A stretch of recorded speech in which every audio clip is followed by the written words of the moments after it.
समर्थ का शरणागहो, यानी उस समर्थ की शरण में आओ, तब तुम्हारे घर में सदा खुशी बनी रहेगी या होरी बनी रहेगी। और कभू ना हो अकाज राम रंग होरी हो, कभी अकाज नहीं होगा, कोई आपके घर में दुर्घटना नहीं हो सकती। देखो कर्म के संस्कार आपका प्रेशर जरूर डालेंगे। जैसे आपने भक्तों के अनुभव सुने, कैसे कैसे जुल्म ढाने चाहे काल संस्कार ने, और परमात्मा ने हट एक तरफ 2 सेकंड में टाल दिए सारे। तो जब तक आप परमात्मा की मर्यादा में रहोगे, कबीर भगवान की में, आपको पूरा साथ देगा। यदि आपने मर्यादा भंग कर दी, आपने कोई परमात्मा का नियम तो भंग कर दिया, तो उस समय काल का दाव लग सकता आपके ऊपर। और अन्य भक्त ये सोच रहे होंगे कि ये दीक्षित था, इसके साथ ऐसी घटना क्यों घट गई। तो पुण्यात्माओं, इसके साथ साथ आपको बहुत सावधान किया जाता है कि देखो कुछ भक्त ऐसे होते हैं, दीक्षा ले रखी है, मर्यादा भी तोड़ रखी है, फिर भी सुखी महसूस होते हैं। अभी उसका कोई भाग्य का ऐसा दुष्कर्म नहीं है जो उसको चोट मारने वाला है। और एक ऐसा भक्त है, दीक्षा ले ली है और नाम तोड़ दिया है, खंड हो गया है, तो उधर से संस्कार ऐसा कमजोर आ गया कि उसकी मृत्यु होनी है, वो मृत्यु होगी। और दीक्षित भी था लेकिन दीक्षा नहीं थी, क्योंकि नाम खंड हो गया। पावर काम तब तक करेगी बिजली आपके घर पर जब तक आपका कनेक्शन जुड़ा रहेगा। जिस दिन कनेक्शन कट गया, किसी भी कारण से कट जाता है, तो पावर का काम नहीं हो रहा आपके घर पे। उसके लिए परमात्मा कहते हैं कबीर साहब, जब लग हंसा हमरी आना, काल लगे ना तेरा बाना। कि जब तक ये प्यारी आत्मा मेरी मर्यादा में रहेगी, काल तेरा अटैक नहीं हो सकता। और जब हम मर्यादा तोड़ देंगे तो पुण्यात्माओं फिर काल ही काल है सब जगह, पूरा संसार।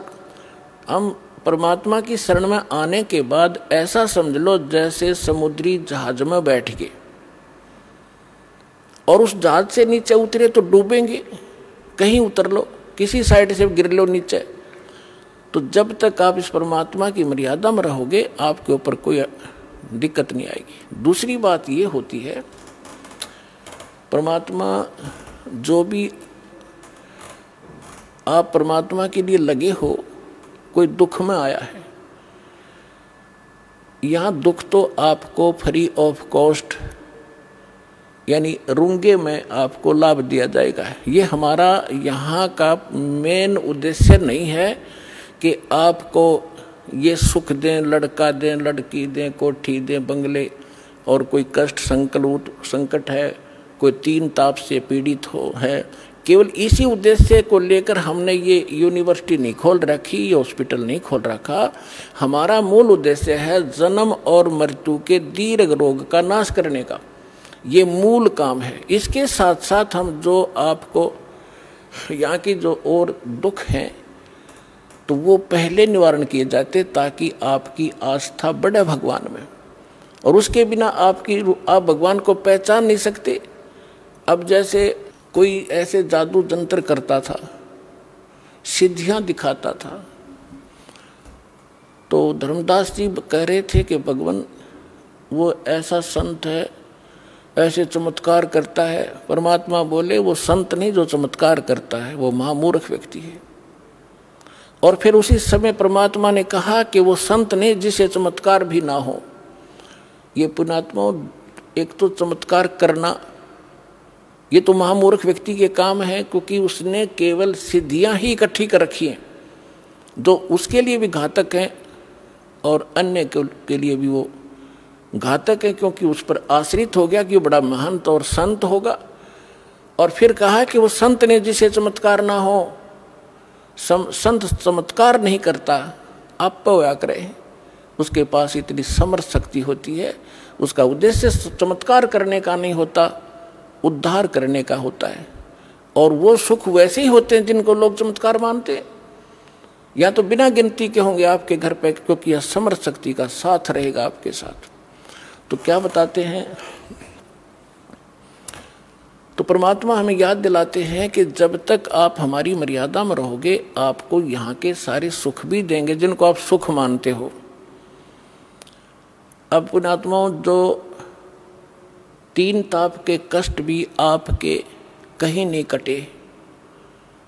यहाँ पर आप भक्तों के अनुभव सुनते हो, सब जगह चले गए थे, किसी में प्रेत था, किसी में जिन था, किसी पर कोई देव था, किसी के ऊपर कोई पीर तंग करता था, किसी में भैरव कूदता था, सब जगह जा चुके थे, लेकिन यहाँ आके सुख हुआ। हम ये उद्देश्य नहीं रखते कि ये सुख दें, ये तब होंगे आपको, ये तो पहले होंगे, क्योंकि जब तक आपके पैर में कांटा लगा है तो कांटा निकालना हमारा उद्देश्य है, क्योंकि कांटा लगे पैर में जूता पहना नहीं जा सकता। अब जैसे आप पहले हम सुनते थे, किसी भी संत के पास दुखी जाता था तो पहले तो अपने जंतर मंत्र बताता, ये कर दो, वो बोल दो, 5 कपड़े रख दो, ऐसे श्राद्ध निकाल दो, ऐसा दान कर दो, मैं तुम्हारा मंत्र जाप करूंगा। जब कुछ नहीं होता था लास्ट में ये कहते थे कि ये तो आपके भाग्य में लिखा हुआ है, आपके प्रारब्ध का कष्ट है, ये तो भोगना ही पड़ेगा। और फिर भी कहता था ले राम नाम का जाप करते ही रहना। पुण्यात्माओं, जैसे किसी के पैर में कांटा लगा हो और वो किसी के पास जाता है, वो कहता है, कोशिश करता है, उसके पास औजार नहीं है उस कांटे को निकाल दे, और वो कहे कि कांटा तो निकल नहीं रहा, ये तो लगा ही रहेगा क्योंकि गहरा चला गया है, अब ले जूता पहन ले, आगे कांटा नहीं लगेगा। तो कांटा लगे पैर में जूता नहीं टिक सकता, पहले कांटा निकले और फिर उसको सलाह दी जा कि फिर जूता मत निकाल देना, नहीं तो ये पीड़ा फिर आ जाएगी आपके ऊपर। तो फिर वो व्यक्ति उस पीड़ा से परिचित है और फिर वो कभी जूता उस मार्ग में निकाल लेगा। तो पुण्यात्माओं, जो दुखी व्यक्ति यहाँ आते हैं सौभाग्य है उनका, जो सुख में आते हैं उनका भी सौभाग्य है, लेकिन जो दुख में आते हैं वो ज़्यादा स्थिर होंगे, क्योंकि सुख तो होगा ही होगा। ये तो सुखदायी भगवान है, समर्थ परमात्मा है, सुख का सागर है, ये दुख नहीं देता, और सुख इतना देगा बहुत गना आपको। और फिर थोड़ा सा यहाँ गाइडलाइन इसलिए दी जाती है क्योंकि आप मार ना खा जाओ भक्ति मार्ग में, इस मार्ग पर टिका रहना कठिन है।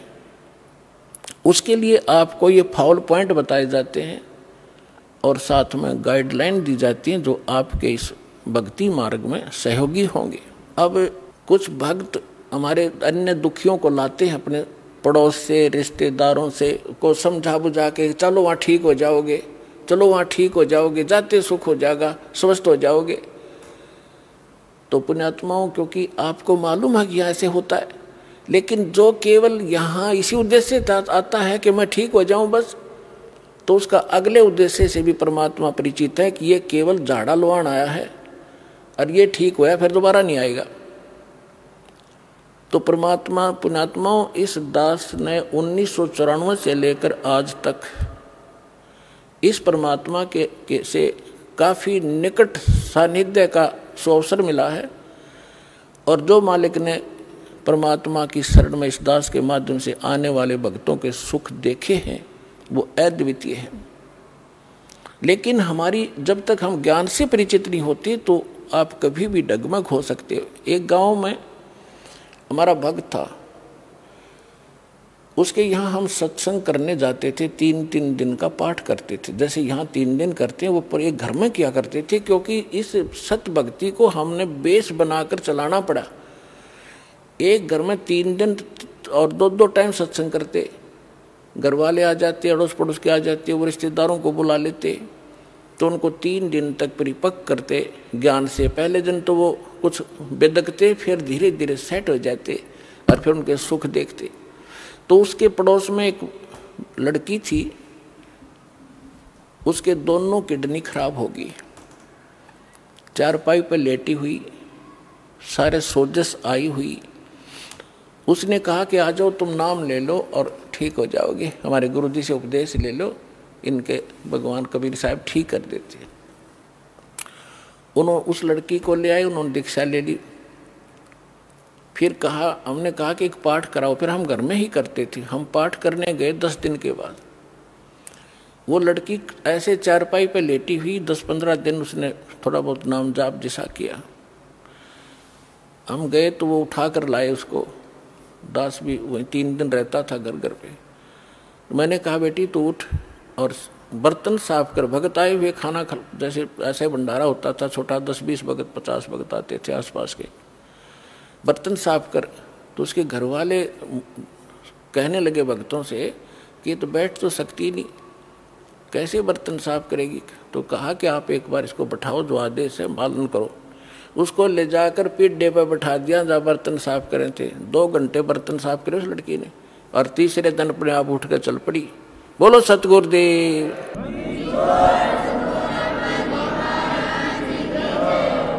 तो उसको क्या हुआ, कति स्वस्थ होगी, शादी होगी, और फिर नाम छोड़ दिया, आना बंद कर गए। 10 साल हो गए उन बातों को। तो कहने का भाव ये है कि ये परमात्मा आपको आते भी सुख दे सकता है, लेकिन आप केवल झाड़ा लवाण की आदत पड़ रही है आपने, एक बार ठीक हो जाओ फिर कोई जरूरत नहीं आने की। और हमारा उद्देश्य ये है कि ये तो सुख आपको मिलेगा ही मिलेगा, लेकिन हम बार बार आपको यहाँ बुला करके आप भक्ति से और ज्ञान से परिपक्व करना चाहते हैं, ताकि आपके संस्कार भक्ति वाले बढ़ें। एक कष्ट तो आपका दूर हो गया, आपके तो जीवन में 20 और हैं ऐसे ऐसे, फिर वो तोड़ देंगे दे, या आपकी बहुत बुरा हाल कर देंगे। तो पुण्यात्माओं, ये ना समझना कि आप ठीक नहीं होगे, सभी ठीक होंगे, लेकिन परमात्मा अपने हिसाब से करेगा, और लेकिन आप पर आपत्ति नहीं आने देगा। तो इसलिए आप परमात्मा के इस ऑपरेशन में जो कर रहा है, इसमें ऑब्जेक्शन मत करना। जैसे कोई रोगी है और डॉक्टर के पास जाता है, डॉक्टर अपने हिसाब से कर रहा है, तो उसमें बीच में अगर मरीज अपनी टांग अड़ावे कि ना ऐसे नहीं ऐसे कर दे, तो वो काम बिगाड़ देगा, वो ऑपरेशन खराब हो जाएगा उसका। तो परमात्मा आपको सुख देगा, आपके सिर पर हाथ रखेगा, आपके बच्चों की सुरक्षा करेगा और आपको मोक्ष देगा। आप विश्वास के साथ लगे रहना। बोलो सतगुरुदेव।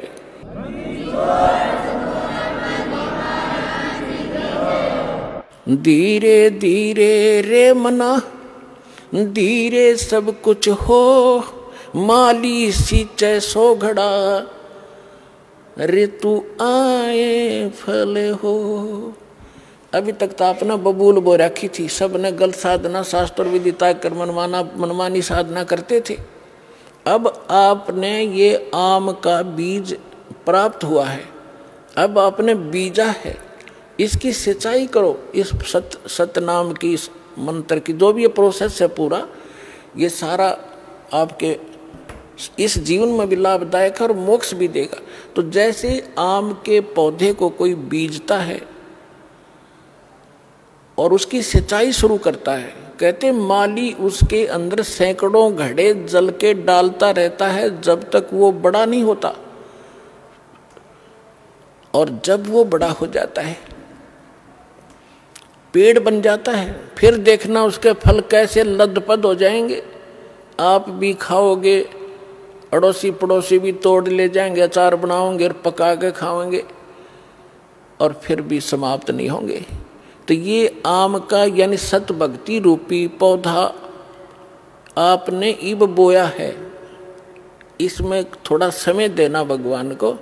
अगले दिन फल तोड़ने की चेष्टा ना करना, लेकिन ये समर्थ है, कुछ सहयोग आपको वैसे अपने कोटे से देना शुरू कर देगा।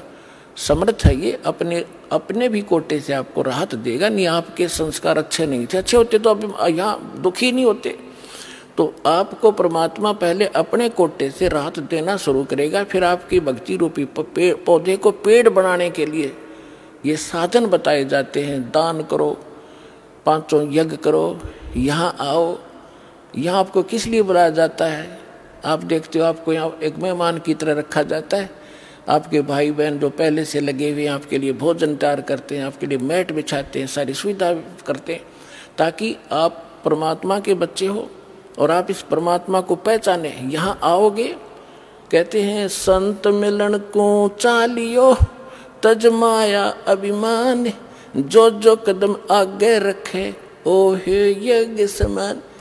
कोई कहीं से भी आता है और वहाँ से चलने से पहले आप 100 प्रकार की व्यवस्था करते हो, 2-3 दिन पहले एडजस्टमेंट करना शुरू करते हो, तो वहीं से आपकी लगन और आपकी आस्था भगवान में के गुड अकाउंट में लिखी जाना शुरू हो जाती है। और फिर यहाँ आते हो, एक ये करने में लाखों रुपए लगा करते थे वो राजा लोग, और आपको क्या बताया है कि संत मिलन को चालियो। इस विश्व में पुण्यात्मा संत नहीं कोई, इस दास के अतिरिक्त। अभिमान ना समझना, ये मालिक का कुत्ता है और उसने ये संत बना दिया। और संत में वो गुण होते हैं जो भगवान ने बता रखे। संत मिलन को चालियो तज माया अभिमान, और जो कदम आगे रखे ओ है एक समान। कोई कितनी ऊंची पोस्ट हो और कितना समृद्ध हो धन से, जिस प्रकार आदमी बच्चा रोगी डॉक्टर के पास जाता है, उसको पता लग जाता है तेरे दीर्घ रोग है, असाध्य रोग है, तो वो जाते ही डॉक्टर जो भी उसको आदेश देता है, इंजेक्शन लाऊंगा लगा दो जी, जांच कराओ वहाँ जाओ, अच्छा जी, लेट जाओ, लेट गया जी, कपड़े उतार दो, चेक करूंगा, लो जी। तो कोई अभिमान नहीं रखता, चाहे कितना बड़ा पद हुआ, उसको उसमें पद दिखाई नहीं देता, उसमें अपनी जान दिखाई देती है। तो यहाँ जब आप इस परमात्मा के लिए चलो, एक बालक बन के, एक अधीन, एक रोगी समझ के, वैसे तो आपको ज्ञान हो जाएगा धीरे धीरे जीव की औकात क्या है।